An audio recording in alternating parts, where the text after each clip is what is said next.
오늘은 사도행전 6장 8절부터 15절까지 함께 나누도록 하겠습니다.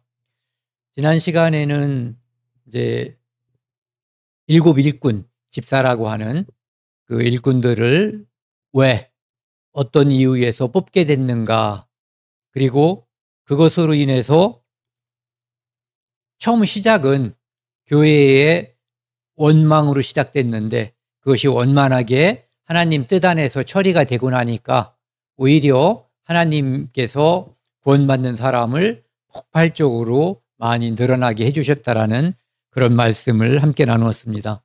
오늘은 그 뒤에 이어서 스데반이라고 하는 분이 이제 등장하거든요. 7명의 일꾼이 이제 이름이 나왔는데 그분들은 다 헬라파 유대인이라고 그랬잖아요. 그런데 그 중에 이제 특별히 8절에 보면은 스데반이라고 하는 사람이 나오는 거예요. 이 스데반이 은혜와 권능이 충만하여 큰 기사와 표적을 민간에 행하니, 이렇게 돼 있어요.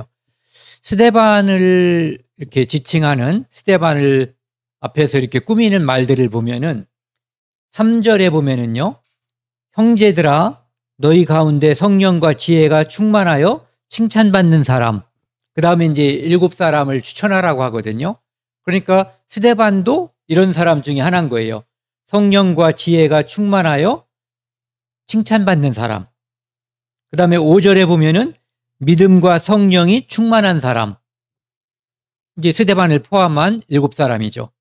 그 다음에 지금 8절에 보면은 은혜와 권능이 충만하다라고 돼 있고, 밑에 10절에 보면은 지혜와 성령으로 말하는 사람이다라고 이야기하고 있어요.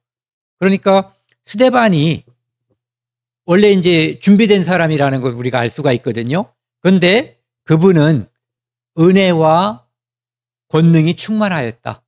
그래서 하나님께서 주시는 그 힘과 은혜, 능력을 통해서 다른 사람들에게 여기 뒤에 있는 것처럼 큰 기사와 표적을 민간에 행하니, 예수님처럼 또는 사도들처럼 그렇게 하나님께서는 이 스데반이라는 사람, 그 다음에 그 뒤에 빌립이 나오는데 사도들과 별 구분 없이 그들을 통해서 하나님의 복음을 전했고 전할 수 있는 능력을 주셨고, 또 이렇게 기사와 표적이 민간에 이제 두루 사람들에게 퍼질 수 있게끔 하나님께서 함께 해주셨다고 하는 것을 알 수가 있어요. 이른바 자유민들, 즉 구레네인, 알렉산드리아인, 길리기아인, 아시아에서 온 사람들의 회당에서 어떤 자들이 일어나 스데반과 더불어 논쟁할세. 여기 나와 있는 자유민이라고 하는 것은 그 폼페이우스라고 하는 장군이 이스라엘을 쳐들어와서 이제 이스라엘을 복속시킨 거죠. 주전 63년에. 그때 복속이 된 다음에 사람들을 잡아간 거예요.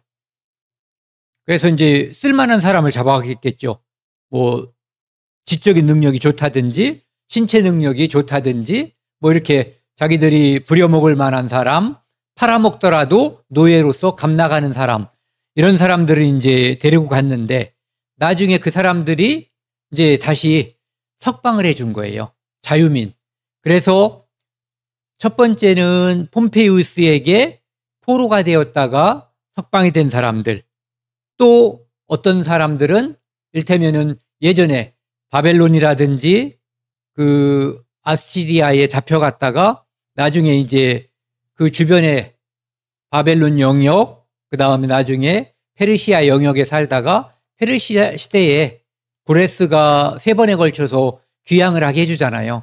그런데 돌아오지 않고 있었던 사람들, 이 사람들도 역시 이제 그 주변에 살던 자유민으로 살다가 이제 때가 돼서 자기 고향에 돌아와서 그들은 이제 비록 자기 땅은 떠났지만 율법을 지키는, 그 다음에 성전에 모이기를 1년에 이제 3번씩 하나님께서 모세를 통해서 오라고 그러잖아요. 얼굴을 보이라고. 그때 이렇게 오는, 그러니까 자유로운 사상이나 생각을 가진 사람이지만 믿음에 있어서는 집착이 강한, 그 다음에 전통을 오히려 더 지키려고 하는 그런 사람들이 이 자유민들이었다고 이야기를 하고 있어요. 여기를 한번 보여주실래요? 예, 거기요. 저도 넘길게요. 여기 보시면은 좀 전에 여기 이제 보면은 구레네, 여기가 구레네예요.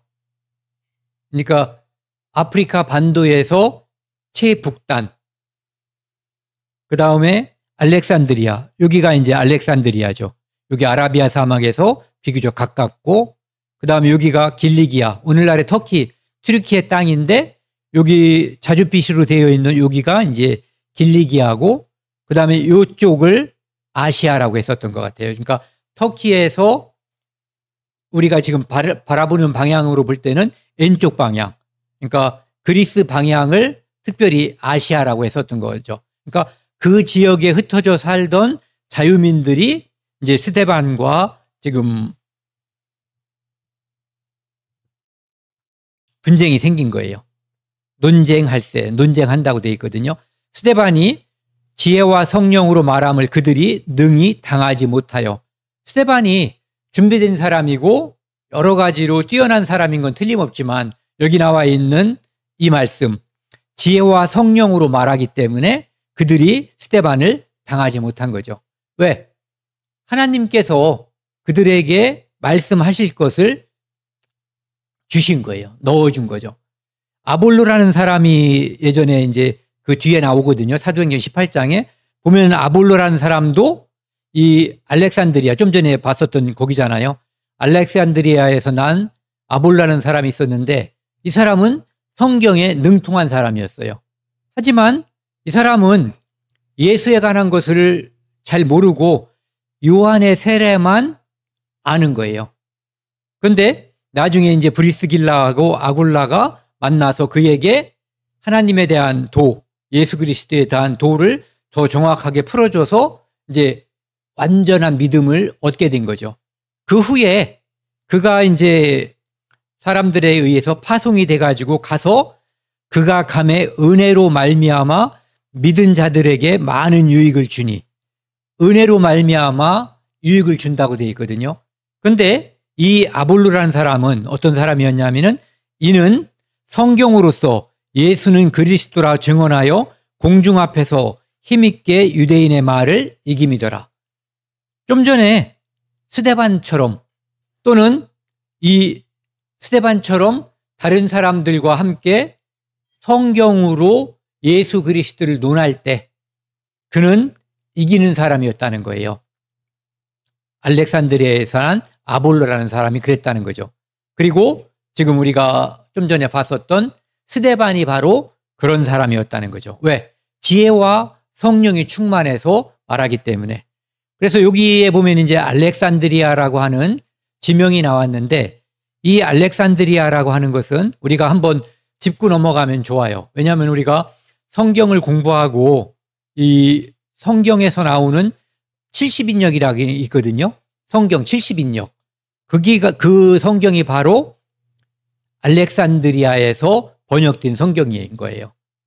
이 알렉산드리아는 알렉산더 대왕 있잖아요. 그분을 기념해서 만든 도시예요. 그리고 위치는 아까 이제 그곳이고요. 그런데 예전에 여기 보면은 프톨레마이오스 2세 때 2세인 필라델푸스라고 하는 이 왕에 의해서 전 세계에 있는 모든 책을 그 자기 도서관에 수집하기를 바랬어요. 그런데 이 구약 성경은 뭘로다가 돼 있냐면은 히브리어로 돼 있잖아요. 그런데 이 사람은 헬라 사람이잖아요. 알렉산더도 헬라 사람이고 프톨레마이오스 2세도 헬라 사람이고, 그러니까 그 책을 소장하는데 헬라 말로 번역해서 소장하려고 여기 보면은 이스라엘 12지파에서 6명씩 72명을 알렉산드리아에 모아서 72일 만에 번역을 완료했다라고 하는 전설이 있는 거예요. 그런데 실제로는 그래서 이제 이것을 70인역이라고도 부른대요. 72명인데 그래서 실제로는 모세 오경은 이때쯤 BC 285년에서 BC 250년쯤에 번역됐을 것이다라고 이제 학자들이 이야기하고 있고요. 나머지 구약은 BC 132년, 그리고 이때는 예경까지 번역이 됐다고 그래요. 그래서 이 신약에 나와 있는 기자들이 성경을 인용할 때 이 구약 성경 요것을 바로 알렉산드리아에서 번역된 70인역을 인용하는 거예요. 그러니까 우리가 사도라든지 예수님께서 인용하는 그 성경이 바로 요 성경을 인용했다라고 하는 것을 우리가 생각해 볼 수 있다는 거죠. 그 다음에 여기요. 알렉산드리아는 여기 아라비아 반도에서 가깝고 아까 여기에 구레네가 있었던 거예요. 그 다음에 이제 아까도 이제 보면은 성령께서 말하게 함을 따라서 지혜와 성령이 충만해서 스데반이 다른 사람을 다 성경적인 지식으로 이게 이길 수 있었다라고 이야기하잖아요. 그것을 예수님께서 미리 말씀해 주셨거든요. 마태복음 10장에 보면은 18절에 이렇게 예수님께서 미리 말씀하셨어요. 너희가 나로 말미암아 나중에 이제 잡혀가고 끌려가고 그러는 게 많이 있잖아요. 왜? 단지 예수님을 믿는다는 이유로 그런 일들이 생기는 거죠. 총독들과 임금들 앞에 끌려가리니 이는 그들과 이방인들에게 증거가 되게 하려 하심이라. 실상은 그들이 이 사람들을 끌고 가지만 실제로는 하나님께서 이 사도들을 또는 스데반을 끌고 가게 하는 거예요. 왜? 그들을 끌고 가서 그들의 입을 통해서 많은 사람들에게 복음을 들려주게 하기 위해서 그런 일이 앞으로 벌어질 거다 이런 얘기죠. 그런데 19절에 보면은 너희를 넘겨줄 때 미리 뭐 계획 세우고 그럴 거 없다는 얘기예요. 어떻게 또는 무엇을 말할까 염려하지 말라. 그때 너희에게 할 말을 준다. 그러니까 안심하고 끌고 가면 끌려가고 그곳에서 그들이 질문하거나 너희 안에 떠오르는 그 말을 하라 이런 얘기죠. 스데반이 거기에 충실했었던 것 같아요. 20절 같이 읽겠습니다. 말하는 이는 너희가 아니라 너희 속에서 말씀하시는 이 곧 너희 하나님의 성령이시라. 성령이시니라. 그러니까 스데반이 말할 때 또는 아볼로가 말할 때 아무도 이길 수가 없었던 거예요. 왜? 그들은 성령이 충만한 상태에서 하나님 말씀을 전했기 때문이죠. 다음 11절 보면은요. 그러니까 여기 10절 끝에 보면은 이 사람들이 논쟁을 하는데 당할 수가 없는 거예요. 왜? 성령께서 역사해 주시니까. 그러니까 이제 사람들을 매수하여 말하게 하되, 그러니까 자기들 또는 자기들 집단과는 능력으로 안 되는 거예요. 그러니까 야비한 방법을 동원하는 거죠. 매수하여 말하게 하되 이 사람이 모세와 하나님을 모독하는 말을 우리가 들었노라 하게 하고, 실제로는 스데반이 모세를 모독했겠어요? 하나님을 모독했겠어요? 안 했죠. 그런데 그렇게 했다라고 하는 거짓 증인을 매수해서 이렇게 말하게 거짓 증인을 세우는 거예요. 돈 주고 사가지고. 예전에도 그렇게 했죠. 예수님이 돌아가셨을 때 시체를 제자들이 와서 훔쳐갔다라고 말할 때도 그렇게 했고, 여기 보면은 백성과 장로와 서기관들을 충동시켜 와서 잡아가지고 공의에 이르러. 그러니까 사람들을 충동시킨 거예요. 예수님 재판 때도 그랬잖아요. 대제사장이 군중들을 백성들을 충동시켜가지고 바라바를 선택하고 예수님을 십자가 처형에 내어주게끔 그렇게 했죠. 그래서 여기서도 사람들을 충동시키는 거예요. 원래 그 사람들은 그 생각을 가지고 있지 않을 수도 있거든요. 그런데 이제 권위 있고 권세 있는 사람들 또는 다중이 이제 선동질 하니까 그게 이제 그런 일이 벌어지는 거죠. 13절에 거짓 증인을 세우니 이르되 이 사람이 이 거룩한 곳과 율법을 거슬려 말하기를 맞이 아니하는도다. 이 거짓 증인들을 매수해서 세웠는데 이 거짓 증인들이 무슨 말을 하냐면 이 사람이 스데반이 이 거룩한 곳과 율법을 거슬려 말하기를 맞이 않는다. 멈추지 않는다. 그러니까 이 거룩한 곳은 성전이겠죠. 성전과 율법을 거슬려 말한다. 그러니까 예전에 예수님께서 그 똑같은 이유로다가 바리새인들과 싸우게 되죠. 논쟁을 하게 되는 거 있잖아요. 요한복음 2장 20절에 보면은 먼저 여기를 먼저 보죠.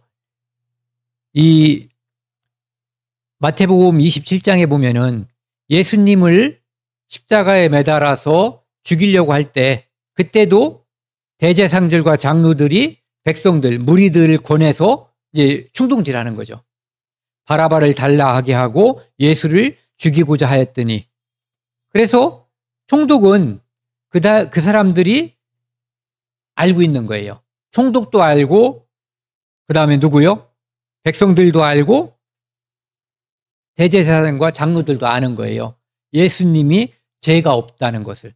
그들이 예수님을 시기하고 죽이고 싶었던 것이지 실제로 일테면은 실정법이라는 거 있잖아요. 그것을 어기지 않았다는 것을 아는데 충동질해서 예수를 죽이고자 한 거거든요. 그것은 바로 그들 안에 들어있는 예수님 당시에도 예수님을 죽이고자 했던 사람들의 영과 예수 그리스도 안에 있는 영이 다른 영인 거죠. 지금 스데반을 모독하고 스데반을 죽이고자 하는 사람들의 영도 다른 영인 거예요. 그리고 나중에 바울을 죽이고자 하는 영도 역시 다른 영들이죠. 그러니까 그리스도의 영, 성령을 받은 사람과 그렇지 않은 사람들의 영이 예수님 당시에는 예수님과 바리새인들이 부딪혔고 그 후에도 역시 그 영과 영의 싸움이 계속 일어나는 거죠. 그 뒤에 바로 마태복음 28장 보면은 그 예수님이 이제 시체와 관련된 이야기거든요. 여자들이 이 모든 일을 갖다가 제사장에게 이제 경비병들이 가가지고 알린 거예요. 여자들이 이제 사라지고 나서 뭘 알렸냐면은 예수님의 시신이 없어졌다는 거죠. 그러니까 군인들에게 돈을 많이 주면서 이렇게 하라 얘기한 거예요. 뭐라고? 매수해 거짓말을 시키는 거예요. 그의 제자들이 밤에 와서 우리가 잘 때에 그를 도둑질하여 갔다 하라. 매수한 거예요. 그리고 만약 이게 잘못돼 가지고 총독이 알면 우리가 잘 말해주겠다. 너희들한테 피해가 가지 않도록 하겠다라고 이야기하는 거죠. 그래서 군인들이 돈 받고 가르친 대로 매수되어서 그대로 말을 한 거예요. 그 이야기가 오늘날까지, 즉 이 마태복음이 쓰여지고 사람들에게 퍼지는 그 당시까지 두루 퍼져 있었던 소문이었다라고 이야기하는 거죠. 그 다음에 사도행전 21장에 보면은 지금 이제 사람들을 거짓 증언을 해서 죄로 삼으려고 그러고 또 어떤 경우에는 이제 매수도 하고 지금 이 사도행전 21장 같은 경우에는 오해에 의해서 사람들이 사도 바울을 이제 미워하게 되는 그런 거거든요. 이게 어떤 일이 벌어진 거냐면은 성전에서 이제 바울을 봤는데 그 전에 다른 사람을 이제 여기 보면은 에베소 사람 드루비모라는 사람이 있는데 그 사람과 바울이 함께 있었던 것을 본 거예요. 그런데 이 사람은 에베소 사람이란 말이에요. 유대인이 아닌 거죠. 그런데 그 사람을 바울이 성전에 데리고 간 줄로 착각한 거예요. 오해한 거예요. 그래서 바울을 이렇게 이 사람은 각처에서 우리 백성과 율법과 이곳을 비방한다라고 이제 그 사람들이 착각해서 바울을 이제 재판에 회부하게 되는 그런 것이 벌어지는 거죠. 그러니까 오해에 의해서도 그렇고, 근데 결국은 그 모든 사건은 영이 다르기 때문에 이런 일들이 벌어지는 거예요. 그러니까 사적인 원한 관계가 아니에요. 영이 다른 것이죠. 그래서 오늘을 사는 우리 그리스도인들도요, 살면서 어떤 사람과 직장이나 가정에서 특별히 부딪힐 수가 있어요. 다른 것은 가족끼리는 특별히 부딪힐 일이 별로 없잖아요. 그런데 영이 다르면 오히려 엄청나게 부딪힐 수가 있어요. 그것이 바로 영이 다르기 때문에 그렇거든요. 14절에 보시면은요, 그의 말에 이 나사렛 예수가 이곳을 헐고, 스데반이 이렇게 말했다는 거예요. 나사렛 예수가 이곳을, 성전을 헐고 모세가 우리에게 전하여 준 율법을, 규례를 고치겠다 함을 우리가 들었노라 하거늘. 즉 율법을 폐하겠다, 이런 식으로 얘기했다는 거예요. 그러면은 이 말씀을, 이런 얘기를 들으면 유대인들은 흥분하게 돼 있는 거죠. 왜냐하면은 하나님께서 솔로몬 성전을 주셨잖아요. 그것이 하나님 말씀을 순종하지 않음으로 말미암아 솔로몬 성전이 바벨론에 의해서 완전히 회파됐어요.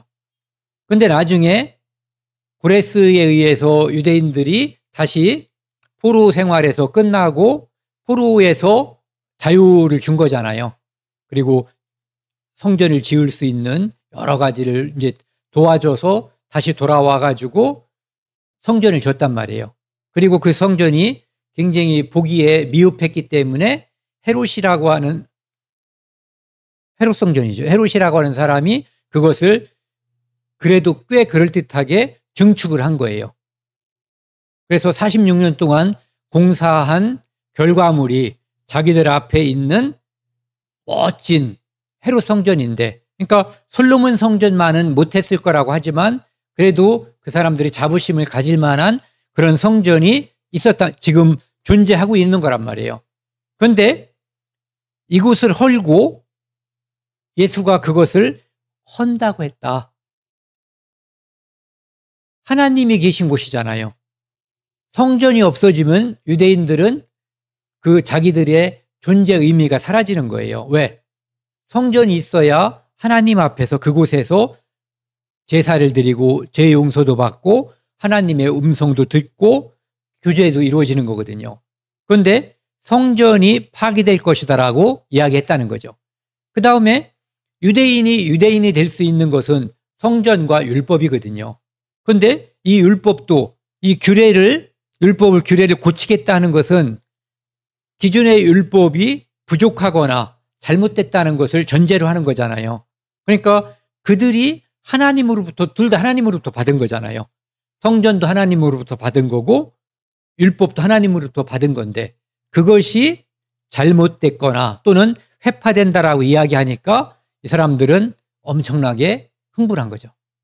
그것이 사실이라면 그렇게 되는 거예요. 요한복음 아까도 언뜻 말씀드렸었는데요. 2장에 보면은 그 유대인들이 이제 예수님한테, 예수께 말하기를 내가 이런 일을 행하니 무슨 표적을 우리에게 보이겠느냐. 성전을 정화한 사건이 있잖아요. 채찍 가지고 이렇게 하고 비둘기도 하고 돈 파는 것도 막 엎어버리고 한 돈 바꾸는 거, 그 장면 후에 나오는 거죠. 예수께서 대답하여 이르시되 너희가 이 성전을 헐라. 내가 사흘 안에 일으키리라. 예수님은 자기 육체를 가리킨 거잖아요. 너희가 나를 죽일 거고 그럼 내가 사흘 만에 부활할 것이다. 그렇게 함으로써 내가 하나님께서 보낸 하나님의 독생자 메시아임을 증명할 것이다. 요나의 표적, 바로 이거거든요. 요나에게 보여줬었던 그 표적의 진짜 의미는 결국은 예수님의 죽음과 부활이거든요. 일으키리라 이렇게 얘기했단 말이에요. 그러니까 유대인들이 이르되 이 성전은 헤롯 성전을 말하는 거예요. 46년 동안의 지역권을 내가 3일 동안에 일으키겠느냐 하더라. 그러니까 지금 같은 나라 말을 쓰고 있어서 서로 소통이 되는 것처럼 느껴지죠. 그렇죠? 그런데 실제로는 소통이 안 이루어지는 거예요. 우리도 살면서 그리스도인과 비그리스도인들, 비록 피를 나눈 가족일지라도 이런 경우를 많이 겪어요. 우리가 무엇을 중요하게 생각하고 무엇을 이야기하는데 못 알아듣는 거죠. 그리고 그 사람들이 중요하게 생각하는 것은 따로 있어요. 그러니까 똑같이 한국말로, 우리말로 말하거나 우리 글로 의사표현을 하는데 지금 여기서 예수님과 유대인들이 말하는 것처럼 이것이 맞지 않는 거예요. 그러나 예수는 성전된 자기 육체를 가리켜 말씀하신 것이라.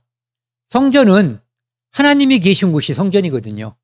그러니까 하늘 성전, 에덴 동산에 하나님께서 함께 했잖아요. 거기서 성전이었어요. 그 다음에 유대인들한테 하나님께서 성막을 주시고 그곳에 법궤를 주셨잖아요. 거기가 하나님의 성전이었어요. 그리고 솔로몬 성전, 그곳에 하나님이 함께 하셨거든요. 그리고 그것이 회파됐고 나중에 여기 이제 헤롯 성전, 이곳이 하나님이 계신 곳이에요. 성전이에요. 그리고 지금은 예수님이 이 땅에 오셨단 말이에요. 그러니까 눈에 보이는 사람이 만든 성전이 아닌 성전의 본체가 이 땅에 오신 거예요. 그러면 성전의 본체가 이 땅에 오셨으면은 사람이 지은 성전은 필요하지 않은 거죠. 그래서 결국은 이 성전은 부서지게 되는 거고, 율법을 완성했기 때문에 율법도 역시 그들에게서 이제 더 이상 필요성이 없게 되는 거죠. 그리고 예수님이 십자가에서 영원한 속죄 제사를 드렸기 때문에 그곳에서 제사 드릴 이유가 없어져 버린 거예요. 어쨌든 성전은 이 당시에는 예수님이 성전이거든요. 지금은 어디가 성전이에요? 하늘 성전이 있죠. 이 성전은 늘 있는 거예요. 그리고 지금은 우리가 성전인 거예요. 구원받은 성도 안에, 이 안에 성령께서 와 계시기 때문에 하나님이 계신 곳이 성전이니까 우리 각자가 성전인 거예요. 그러면은 이 건물은요? 이 건물은 그냥 건물인 거예요. 교회들이 모이는 곳, 그래서 교회당이라고 부르거나 예배드리는 공간이니까 예배당이라고 부를 수 있지만 이곳이 성전일 수는 없는 거예요.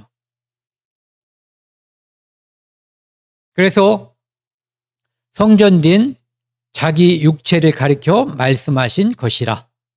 그러니까 안 통한 거죠, 서로 간에.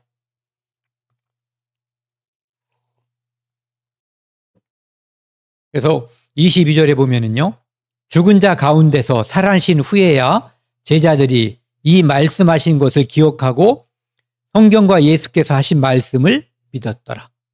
제자들도 이 당시에는 무슨 말인가 했단 얘기예요. 그리고 나중에 부활하신 후에 그때 예수님께서 이 성전을 헐라 사흘 안에 일으키리라고 하신 말씀이 부활이구나, 그분의 죽음과 부활이구나 하는 것을 그때서 제자들도 알았다, 이런 얘기죠.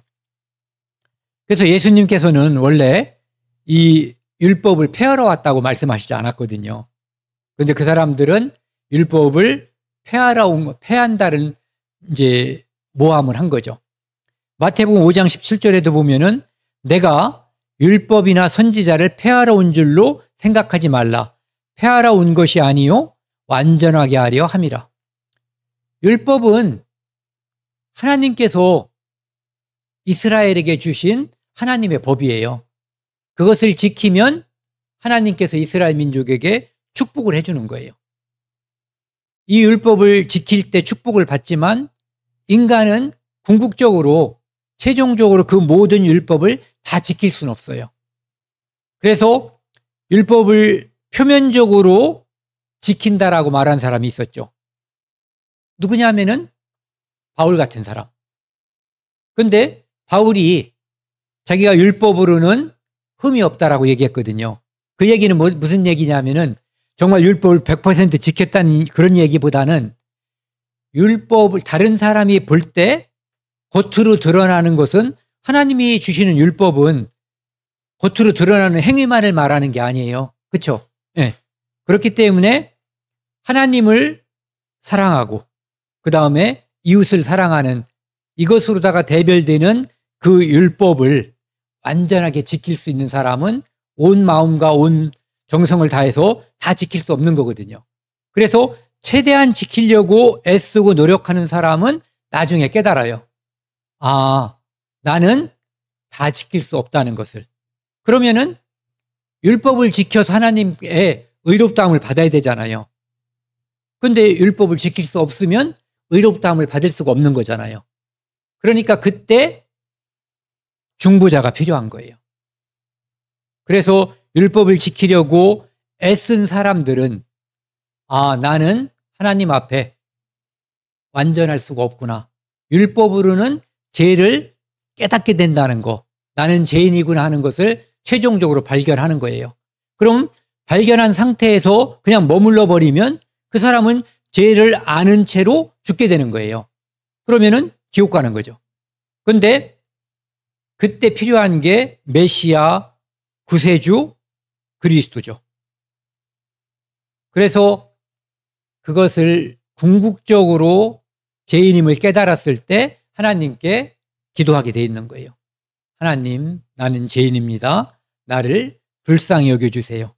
그 상한 심령이 되었을 때 하나님의 긍휼과 은혜가 그 사람에게 임하게 되는 거죠. 그래서 율법으로 할 수 없는 그것을 예수님께서 십자가에서 피 흘려서 율법을 마친 거예요. 율법을 완성시킨 거예요. 제사함으로 따지면 영원한 제사함을 우리에게, 영원한 속죄함을 우리에게 주신 거죠. 그러니까 구약 성경을 통해서 그들이 이루려고 했었던 의는 최종적으로 이룰 수 없다는 걸 깨닫고 하나님의 자비를 구해야지 되는 거예요. 15절이요. 오늘은 여기까지 하겠습니다. 공의 중에 앉은 사람들이 다 스데반을 주목하여 보니 그 얼굴이 천사의 얼굴과 같더라. 이 스데반은 지금 이 사람들 앞에서 일종의 이제 재판을 받는 거잖아요. 그래서 어쩌면은 약간 두려움 이런 상태에 있었을 수도 있어요. 그런데 이 스데반은 자기 앞에 닥쳐 있는 죽음을 두려워하는 것이 아니라 지금 가장 성령이 충만한 상태에 해당되는 그 상태에 있는 거예요. 그러다 보니까 사람들이 스데반의 얼굴을 봤을 때 그 얼굴이 천사의 얼굴과 같았다라고 되어 있어요. 이것은 하나님을 가까이 하면은 하나님의 어떤 영광이 묻어나기 때문에 그래서 그 하나님의 영광이 스데반에게 영향을 미친 것으로 보여요. 이를테면은 그 출애굽기 34장에 보면은 모세가 하나님과 함께 있다가 이제 그 뭐죠?